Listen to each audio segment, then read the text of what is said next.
You know how it is with the news, right? It's like bam, bam, bam, on to the next thing. 1 minute it's hurricanes, the next minute it's who knows. But what about everything after? We're taking a deeper look today. This deep dive is all about Hurricane Milton down in Florida. Yeah, it's been, what, 2 days since it hit? And let me tell you, there's a lot more to the story. It's way more than those first headlines. It's like those little pieces of a mosaic. The numbers, what we hear, just fragments. We're going to try to put those pieces together, show you the bigger picture of what's happening down there. So Hurricane Milton, right? Category 3 when it slammed into the coast. And the damage, whoa. Early estimates, it's a lot. Over 50 billion. And that's just the early stuff. Think about that. It's like the entire GDP of Croatia gone. Yeah. Just like that. And it's not just money, right? Millions of people without power still. Thousands who've had to leave their homes. Shelters are packed. And tragically, we're looking at 15 confirmed deaths. At least for now, that number could still go up. It's a gut punch, those numbers. And remember, this is all happening so soon after Hurricane Helene, just a few weeks ago. Can you imagine getting hit by 2 hurricanes back-to-back like that? It's easy to overlook that part of it. But honestly, the second disaster, even if the wind or the rain isn't as bad, it can be way tougher. Emotionally, I mean. That makes sense. You're just getting back on your feet, putting things back together, and bam, another one. Must be so disheartening. It's like you're almost back to normal, like, okay, things are okay, and then it's ripped away again. Really throws you for a loop. Makes getting back to normal so much harder. You said getting back to normal. And that's something I am seeing, at least on a bigger scale. Airports are slowly opening up again, schools too. Even Disney World says they're back open. This is a marathon, not a sprint, right? Sure. And this is where you see what community resilience really means. It's that strength to adapt, to deal with whatever gets thrown at you, and to come back stronger. But it's not just buildings, right?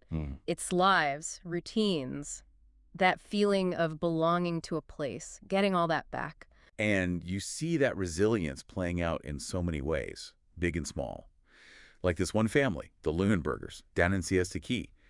They rode out Helene just a few weeks back, and were finally catching their breath, starting to put things back together when, bam, Milton hits. Talk about a 1-2 punch, right? Like we were saying, that second hit, it can really knock the wind out of you, even if, on paper, the storm itself wasn't as bad. They've got these cottages right on the beach, brightly colored, supposed to be really charming, kind of a landmark in Siesta Key, I guess.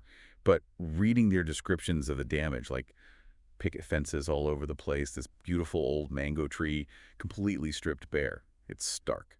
And the emotional toll, too, right? I mean, I was reading how Marie-Louise, she's one of the Lunenbergers, talked about Helene hitting them with this tsunami of seawater. They'd just finished drying out the walls. Her son had flown in from Switzerland to help fix things up. And then Milton. Oh, man, that's rough. Makes you think about the mental side of all this, Like, at what point does it just become too much? We hear about disaster fatigue. Is that part of it? Definitely. I mean, there's a lot of research now on how these things stack up, how disasters affect mental health over time. And it's weird, sometimes that second or third one, even if it's objectively not as bad, it feels impossible to deal with, like you've used up all your fight. So what happens in a place like Florida, then?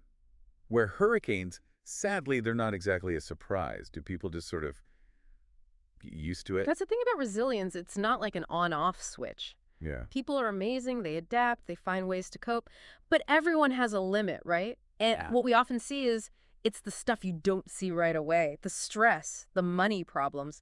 That's what sticks around long after the wind dies down. Right. We get fixated on the immediate impact, the wind speed, how high the water gets. But it's the ripple effect that really gets you. Exactly. And those ripples, they spread out further than you think. Supply chains get messed up, insurance companies are swamped, and even people who weren't directly hit, just seeing it all in the news, it takes a toll. It's like secondhand stress. It's all part of the story, though. All these different pieces, right? Speaking of which, one thing that really hit me going through these reports was just how huge the recovery effort is. I mean, road crews working day and night, volunteers coming in from all over. That's what I'm talking about, people coming together. Researchers have actually studied this, what makes a community bounce back well after a disaster. And it's always this mix of like the official stuff, government agencies, aid groups, working with everyday people. So it's not enough to just have resources, it's how you use them. Yeah. Right. And how well everyone works together. Exactly. And it's about recognizing those little networks that pop up, neighbors helping neighbors, families sharing what they have. They might seem small, but that's the foundation of resilience right there. It's really something, isn't it? Seeing everyone pull together like that. Yeah. But even with all that, there are still so many challenges for people down in Florida. Oh, absolutely. And I'm kind of struck by how it's the stuff that doesn't always make it on TV, you know? Like, I'm reading reports of gas shortages all over the place. Yeah, and that's a perfect example of those ripple effects, right? You go through something awful, your nerves are shot, and then you can't even find gas to get to work, to get groceries. Just adds another layer of stress on top of everything else. It's those little things, you know? It's easy to get caught up in the big picture, billions of dollars in damage, all those buildings. Mm. But then you hear about something like that, and it really hits home. The human cost. And it's not just dollars and cents either. I mean, remember the Loonbergers. They're not just rebuilding a house, they're having to rethink their whole life. Right, because who knows how long it'll be until the tourists come back. Exactly. Their livelihood, their future, it's all up in the air. And speaking of things being up in the air, one report mentioned the Alafia River. Still a big flooding risk, like way above the normal levels. Really? Yeah, they were talking about it cresting. I had to look that up. But basically, even though the rain stopped, the river could still keep rising and cause even more damage. They even mentioned this 91-year-old woman had to be rescued from her home because of the flooding. Oh, wow. That's scary. It's those stories that get you. It really makes you think about those unsung heroes, the first responders, the neighbors, even just someone making a phone call at the right time. You don't always hear about those acts of courage, but they're happening all around. Absolutely. It makes you wonder, what's the real long-term impact of a storm like this? Not just on people, but on everything. The roads, the bridges. That's the stuff that takes years to fully understand, right? Hmm. Hurricanes like Milton, especially two back to back, that puts a huge strain on things. Roads, bridges, the power grid, a lot of it was already old, not in great shape. And now they have to rebuild all that, make it even stronger. It's a massive, massive undertaking. It really makes you think, doesn't it? Yeah. For me, what I'm taking away from this is, it's not over when it's over. The storm's gone, but then the real work begins.